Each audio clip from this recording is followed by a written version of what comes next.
Good morning बच्चों, मैं पटेल नीलम कर्णावती विद्यालय में आप सभी का स्वागत करती हूँ। कक्षा 10 पाठ 10 भारत कृषि। हम लोग जानते हैं हमारा देश कैसा है, कृषि प्रधान देश है।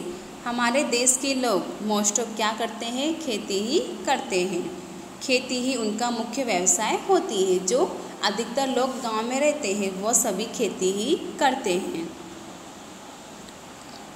प्राचीन काल से कृषि भारत के अधिकतर लोगों की आर्थिक प्रवृत्ति रही है।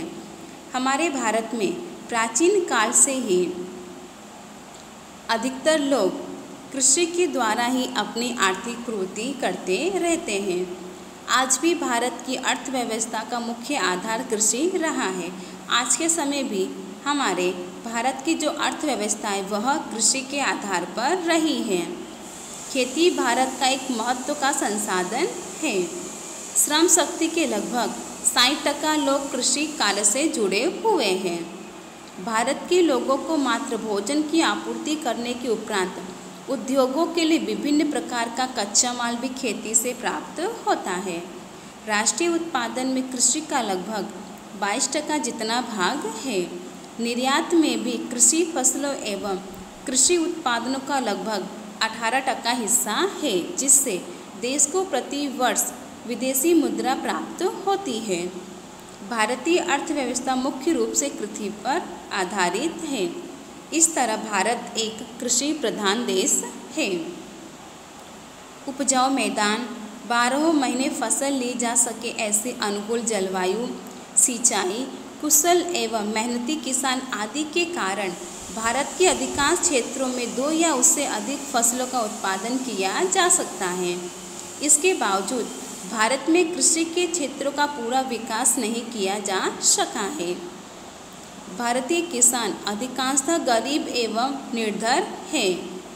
सिंचाई की कम सुविधा, अनियमित एवं अनिश्चित वर्षा, अधिक जनसंख्या, बड़े परिवार, छोटे आकार के खेत, प्रयोगशीलता के प्रति उदासीन रूप, रासायनिक खादों, उन्नत बीज, आधुनिक यंत्र एवं वैज्ञानिक कृषि प्रकृति का कम उपयोग, शिक्षित वर्ग या कृषि में न जुड़ना तथा समाज में कृषि का नीचा माना जाने वाला स्थान आदि के कारण वैश्विक उत्पादन के समक्ष भारत में उत्पादन तुलनात्मक रूप से कम है।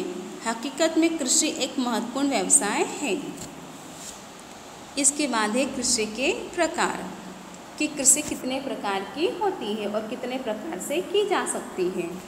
भारत के लोगों की सामाजिक आर्थिक स्थिति, राष्ट्रीय राजनीति एवं भारत का समग्र अर्थतंत्र कृषि के साथ जुड़ा हुआ है। सिंचाई पद्धति, कृषि उत्पादन, आर्थिक प्रतिफल जैसी बातों के आधार पर कृषि के प्रकार किए गए हैं। पहला, जीवन निर्वाह कृषि। स्वतंत्रता के पश्चात योजना आयोग की अनेकों कृषि विकास योजनाओं के अमल के बावजूद भारत में किसानों की आर्थिक स्थिति आज भी अत्यंत दयनीय है। जब हमें स्वतंत्रता मिली उसके बाद कितनी ही योजनाएं बनी, इसके बावजूद भी आज भारत के किसानों की जो आर्थिक स्थिति है वह बहुत ही दयनीय है। छोटे आकार के खेतों में महंगे बीज, खाद एवं जंतुनाशकों का उपयोग करना महंगा होता है। खेतों में होने वाला अनाज उत्पादन मात्र पारिवारिक उपभोग जितना ही होता है कि हमारे परिवार का भरण पोषण हो सके, उतना ही होता है जो परिवार के भरण पोषण में ही उपयोग हो जाता है। इसे जीवन निर्वाह की कृषि या आत्मनिर्वाह कृषि कहते हैं, जो अपने लिए ही की जाती है। इससे भारतीय कृषि आज भी अधिकांश क्षेत्रों में जीवन निर्वाह की प्रवृत्ति ही मानी जाती है, अपना जीवन चलाने के लिए की जाती है। दूसरा है सूखी कृषि। कम वर्षा हो तो सिंचाई की अपूर्ण सुविधा एवं मात्र वर्षा पर आधारित क्षेत्रों में मात्र जमीन में संग्रहित नमी के आधार पर ही एक ही फसल ली जाती है। हमारी जो कृषि होती है वो मोस्ट ऑफ वर्षा पर ही आधारित होती है और कई कई जगह सिंचाई की कम सुविधा होती है, वहाँ पर एक ही फसल ली जाती है। इसे सूखी कृषि कहते हैं। यहाँ ज्वार, बाजरे एवं दलहन जैसे पानी की कमी से होने वाली फसलों को कृषि कहते हैं। गुजरात के भाल प्रदेश में वर्षा पूरी होने के बाद नमी युक्त जमीन में इस प्रकार से गेहूं एवं चने की फसल ली जा सकती है। तीसरा है आर्द्र कृषि। जहाँ वर्षा का प्रमाण अधिक होता है वहाँ सिंचाई की सुविधा भी अधिक होती है। जहाँ पर वर्षा अधिक होती है वहाँ पर सिंचाई की सुविधा भी अधिक होती है। ऐसे क्षेत्रों में आर्द्र यानी कि नमी वाली कृषि की जाती है। वर्षा न हो अथवा कम हो तब सिंचाई द्वारा एक वर्ष में एक से अधिक फसल ली जा सकती है। इसमें धान, गन्ना, कपास, गेहूँ एवं साग सब्जी कृषि की जाती है। चौथा है झूम कृषि। इस प्रकार की कृषि में वृक्षों को काटकर उन्हें जलाकर जमीन साफ कर वहाँ कृषि की जा सकती है। इसमें क्या होता है, जिस जमीन में अधिक वृक्ष हो उसे काटकर और उसे जलाकर जमीन को साफ कर वहाँ पर कृषि की जाती है, उसे झूम कृषि कहते हैं। यहाँ 2 से 3 वर्ष कृषि की जाती है। जमीन का उपजाऊपन घटने पर यह क्षेत्र छोड़कर दूसरी जगह इसी प्रकार कृषि शुरू की जाती है, इसे झूम कृषि कहते हैं। इस कृषि में धान्य फसलें या साग सब्जी उत्पन्न की जाती है। इस कृषि में उत्पादन अत्यंत कम होता है। पांचवा बागायती कृषि। बगीचा कृषि एक विशिष्ट प्रकार से होने वाली कृषि है। इसमें रबर, चाय, कॉफ़ी, कोको, नारियल के उपरांत सेब, आम, संतरे, अंगूर, आंवला, नींबू, खजीर आदि फलों के अत्यंत अधिक रखरखाव के साथ कृषि होती है। एक बगीचा टाइप हो जाता है। इस प्रकार की कृषि में अधिक पूंजी निवेश, कुशलता, तकनीकी ज्ञान, यंत्र, खाद, सिंचाई, परिरक्षण, संग्रहण एवं परिवहन की पर्याप्त सुविधा होनी चाहिए, तभी यह कृषि हो सकती है। छठा है सघन कृषि। जहाँ सिंचाई की सुविधा बढ़ी है वहाँ रासायनिक खाद, जंतुनाशक एवं विविध प्रक्रिया में यंत्रों के व्यापक उपयोग से कृषि में यांत्रिकरण आ गया है। इस प्रकार होने वाली कृषि को सघन कृषि कहते हैं। इस कृषि में नकदी फसलों का उत्पादन अधिक किया जाता है। यहाँ प्रति हेक्टेयर उत्पादन में खूब वृद्धि हुई है एवं इस प्रकार की कृषि के अंतर्गत उत्पादन विस्तार लगातार बढ़ रहा है। इस कृषि में आर्थिक प्रतिफल को महत्व दिया जाता है, इसलिए इसे व्यापारिक कृषि भी कहते हैं, जो व्यापार के लिए की जाती है। इसके बाद है कृषि पद्धतियाँ। भारत में सजीव कृषि, टिकाऊ कृषि, मिश्र कृषि आदि कृषि पद्धतियाँ प्रचलित हैं। सजीव कृषि, जिस तरह से जंतुनाशकों एवं रासायनिक खादों का उपयोग हो रहा है, इससे रसायनों के हानिकारक प्रभाव से धीरे धीरे दिखने लगे हैं। अनाज, सागभाजी तथा फलों में रसायनों एवं जंतुनाशकों की उपस्थिति के कारण लोगों के स्वास्थ्य पर इनका विपरीत प्रभाव हुआ है। पर्यावरण पर भी अधिक नुकसान हुआ है। जमीन की उत्पादकता एवं उत्पादन घटने लगे हैं, जिसके कारण लंबे समय के बाद इस जमीन में से फसल का उत्पादन एवं गुणवत्ता घट गई है। सजीव कृषि अर्थात ऐसी कृषि पद्धति जिसमें यूरिया या अन्य प्रकार के रासायनिक खादों एवं जंतुनाशकों का उपयोग नहीं किया जाता, किसी भी प्रकार का केमिकल का उपयोग नहीं किया जाता है। फसल के पोषक के लिए गोबर की खाद, जैव खाद, कंपोस्ट खाद आदि का फसल संरक्षण के लिए गोमूत्र, नीम का घोल, छाछ आदि उपयोग किया जाता है। सजीव रूप से कृषि की जाती है। सजीव कृषि का उत्पादन पोषण युक्त होता है, उसमें पोषण अधिक होता है। इसमें प्राकृतिक खाद, मिठास एवं खुशबू होती है। इसमें खनिज, विटामिन एवं जीवन शक्ति देने वाले तत्व होते हैं। जैविक कृषि उत्पादनों की वर्तमान में बड़ी मांग है, अर्थात किसानों को प्रतिफल भी अच्छा मिलता है। इसके बाद है टिकाऊ कृषि। इस कृषि में जमीन का उपजाऊपन लंबे समय तक बना रहता है।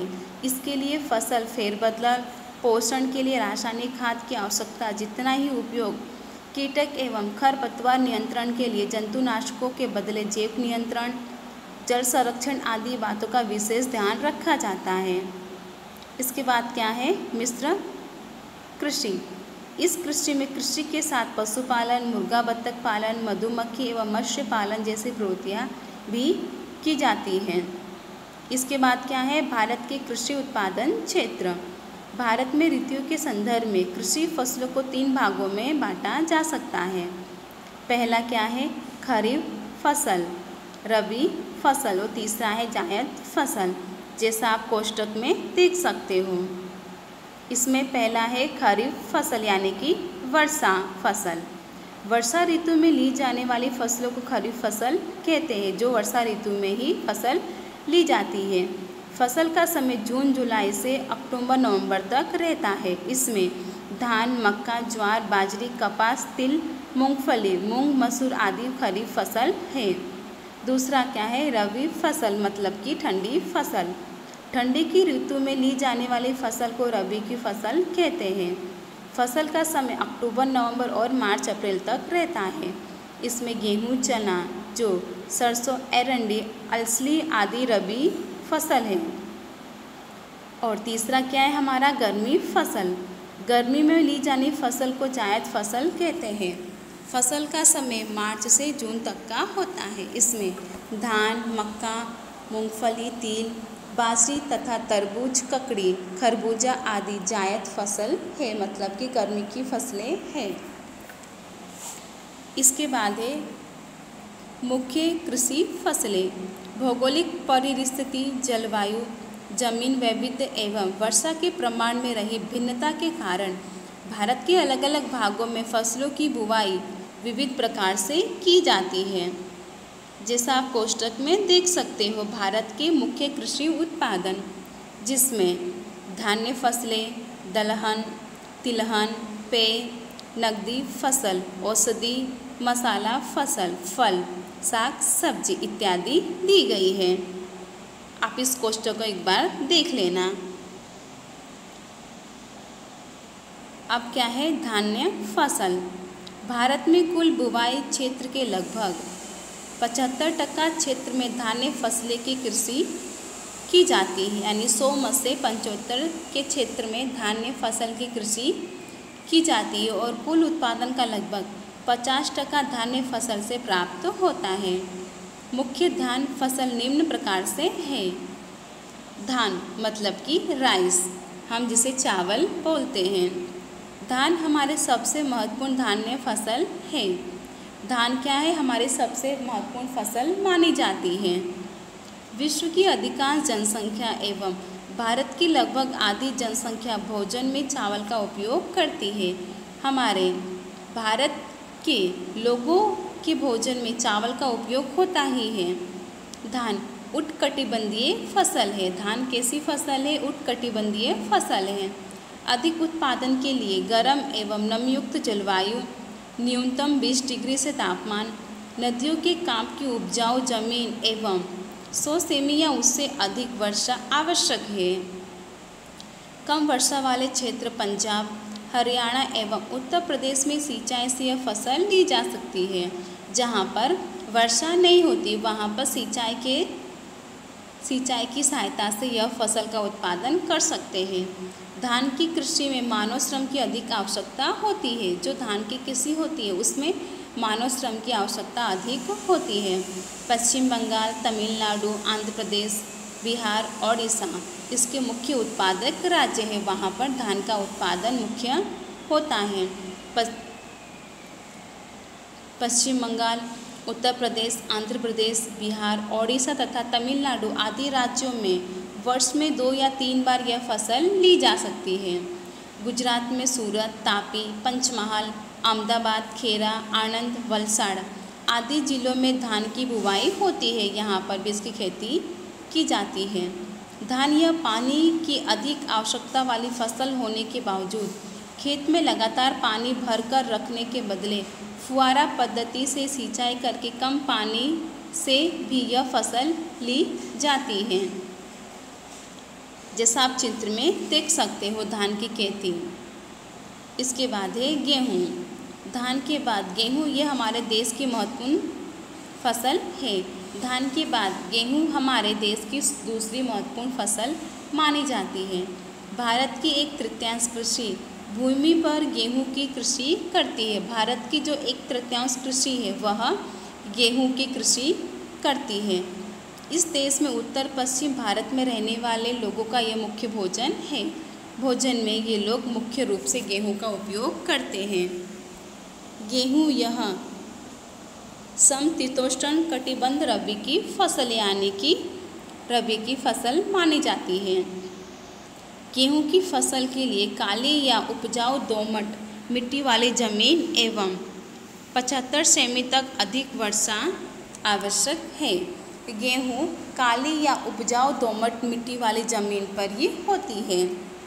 सिंचाई की सहायता से कम वर्षा वाले भागों में भी उत्पादन गेहूँ उत्पन्न किया जाता है। 100 सेमी या उससे अधिक वर्षा वाले क्षेत्रों में गेहूँ की बुवाई नहीं होती है। गेहूँ की कृषि में यांत्रिकरण होने से श्रमिकों की आवश्यकता कम पड़ती है, श्रमिक कम लगते हैं। हरित क्रांति के बाद गेहूँ का उत्पादन लगभग 2 गुना हुआ है, उसका उत्पादन 2 गुना बढ़ गया है। गेहूँ की कृषि मुख्य रूप से पंजाब, हरियाणा तथा पश्चिमी उत्तर प्रदेश में होती है। देश में कुल गेहूं का उत्पादन का 2/3 भाग इन राज्यों का ही है। इन राज्यों में सिंचाई की सुविधा होने से यहाँ प्रति हेक्टर उत्पादन अधिक होता है। पंजाब में नहरों के पानी के कारण गेहूं का विपुल उत्पादन होता है। इसी कारण पंजाब को गेहूं का भंडार कहा जाता है। सबसे अधिक गेहूं पंजाब में ही होते हैं। मध्य प्रदेश, राजस्थान, गुजरात, महाराष्ट्र, पश्चिम बंगाल आदि राज्यों में भी गेहूं का उत्पादन होता है। गुजरात में भाल क्षेत्र में भालिया गेहूं होता है। इसके उपरांत महसाणा, राजकोट, जूनागढ़, खेड़ा में होता है। रोज़ बरोज़ के भोजन में उपयोग में लिए जाने वाले सभी प्रकार के अनाजों में गेहूं सर्वश्रेष्ठ है। गेहूं के आटे से रोटी, भाकरी, सेवइयाँ, हलवा, लापसी, लड्डू, सुखड़ी, पाव, पूड़ी, केक, बिस्किट आदि अनेक खाने की वस्तुएं बनती हैं। सभी प्रकार के अनाजों में गेहूं के पौष्टिक तत्व अधिक होते हैं, इसलिए इसे अनाजों का राजा कहते हैं। ज्वार, बाजरी, मक्का एवं जो भी भारत में उत्पादित किए जाने वाले मुख्य मोटे अनाज हैं। इसके बाद है ज्वार।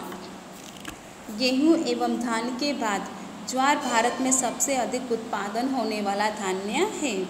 गेहूं और धान के बाद ज्वार का उत्पादन सबसे ज़्यादा भारत में होता है।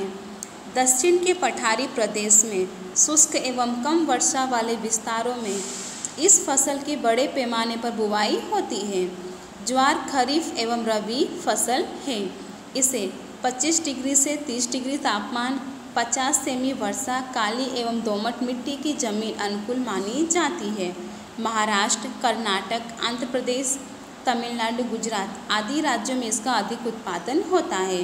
गुजरात में सबसे अधिक बुवाई सूरत एवं तापी जिले में होती है। ज्वार हरे पशु चारे के रूप में विशेष उपयोगी है। इसके बाद क्या है? बाजरी। बाजरी श्रमिकों का अनाज माना जाता है। बाजरी को क्या माना जाता है? श्रमिकों का अनाज। 25 डिग्री से 30 डिग्री तापमान, 40 से 50 सेमी वर्षा, हल्की रेतीली जमीन में यह योग्य रूप से उत्पादित होती है। राजस्थान, गुजरात, उत्तर प्रदेश एवं महाराष्ट्र आदि इसके मुख्य उत्पादक राज्य हैं। गुजरात में बाजरी की बुवाई में बनासकांठा जिला अग्रसर है। इसके बाद क्या है? मक्का। मक्का धान्य खरीफ फसल है। मक्का क्या है? खरीफ फसल है। धान एवं गेहूं के बाद विश्व में मक्का की सबसे अधिक बुवाई होती है। मक्के की फसल पर्वतीय क्षेत्र में अधिक होती है, वहाँ यह लोगों का मुख्य भोजन है। मक्के में मुख्य रूप से स्टार्च, तेल, प्रोटीन, बायोफ्यूल जैसे घटक होने से इसका औद्योगिक उत्पादन में उपयोग होता है। मक्के की फसल को ढलान वाली, काली, कड़ी, पथरीली, पानी की निरात वाली जमीन माफिक आती है। 50 से 100 सेमी वर्षा, 21 से 27 डिग्री सेल्सियस तापमान इसे अनुकूल आता है। पशु आहार, लावा एवं मक्के के तेल में इसका उपयोग बढ़ रहा है। राजस्थान, उत्तर प्रदेश, बिहार, मध्य प्रदेश, पंजाब जम्मू कश्मीर, हिमाचल प्रदेश, कर्नाटक एवं आंध्र प्रदेश इसके मुख्य राज्य हैं। गुजरात में पंचमहाल, दाहोद, साबरकांठा एवं अरवली में मक्का की बुआई अधिक होती है। इसके बाद क्या है, दलहन। शाकाहारी लोगों के लिए दलहन प्रोटीन का मुख्य स्रोत है। जो लोग शाकाहारी है उनके लिए प्रोटीन का मुख्य स्रोत क्या है, दलहन यानी कि दाल। अरहर, मूंग, चना, मटर, उड़द, वाल एवं मोठ दलहन माने जाते हैं। यह सभी दलहन माने जाते हैं। अरहर, उड़द, मूंग, मोठ खरीफ फसल हैं। चना, मटर एवं मसूर रबी फसल हैं। अधिक वर्षा वाले क्षेत्रों के अलावा लगभग सभी राज्यों में दलहन की बुवाई होती है। मध्य प्रदेश, राजस्थान, उत्तर प्रदेश, महाराष्ट्र, ओडिशा, बिहार, आंध्र प्रदेश आदि इसके मुख्य उत्पादक राज्य हैं। गुजरात में अरहर, वडोदरा जिले, मूंग, मोठ, कच्छ एवं उड़द की पाटन जिले में सर्वाधिक बुवाई की जाती है। वहाँ पर सबसे अधिक खेती होती है। दलहन की फसलों द्वारा नाइट्रोजन का जमीन में पुनः स्थापन होता है। इससे धान्य फसलों के साथ या उसके बाद जमीन का उपजाऊपन बनाए रखने के लिए फसल अंतरण के रूप में बुवाई की जाती है। इसके बाद है, गुजरात में बोई जाने वाले तृण धान्य फसलों में रागी मुख्य स्थान रखती है। रागी पर्वतीय प्रदेशों में रहने वाले आदिवासियों का मुख्य भोजन है। गुजरात एवं समग्र देश में बोई जाने वाली विविध तृण धान्य फसलों में रागी का प्रति हेक्टर उत्पादन क्षमता सबसे अधिक है। रागी को अंग्रेजी में फिंगर मिलेट या अफ्रीकन मिलेट एवं गुजरात में बावटा के नाम से पहचानी जाती है। रागी पोषक तत्वों से भरपूर तृण धान्य है। इसके दानों में प्रोटीन, खनिज तत्व एवं विटामिन का विशेष प्रमाण पाया जाता है। रागी में वसा की मात्रा अधिक होने से मधुमेह एवं हृदय रोगियों के लिए अत्यंत लाभदायक है। रागी में कैल्शियम एवं आयरन का प्रमाण अन्य फसलों से विशेष होने से इसका उपयोग कुपोषण दूर करने एवं बेबी फूड बनाने में होता है। रागी उत्पन्न करते समय आदिवासी किसान आटे में से रोटी बनाकर खाते हैं। इसके सिवा इसमें से बिस्किट, चॉकलेट, टोस्ट, नान खटाई, वेफर एवं पापड़ी सदृश खाद्य जैसी अलग अलग चीज़ें बनाई जाती हैं। इसके बाद क्या है, तिलहन। मूंगफली, तिल, सोयाबीन, अरंडी, सरसों, सूरजमुखी आदि, अलसी आदि तिलहन माने जाते हैं। यह सभी क्या है, तिलहन फसलें हैं। भारतीय भोजन में तेल महत्वपूर्ण स्थान रखता है। हमारे भोजन में तेल सबसे महत्वपूर्ण स्थान रखता है। तेल के बिना कोई भी हम भोजन नहीं बना सकते। तिलहन में से खाद्य तेल के उपरांत दालों में से तेल निकाल लेने के बाद बचने वाली खली पशुओं के भोज्य आहार एवं सेंद्रीय खाद के रूप में उपयोग में ली जाती है।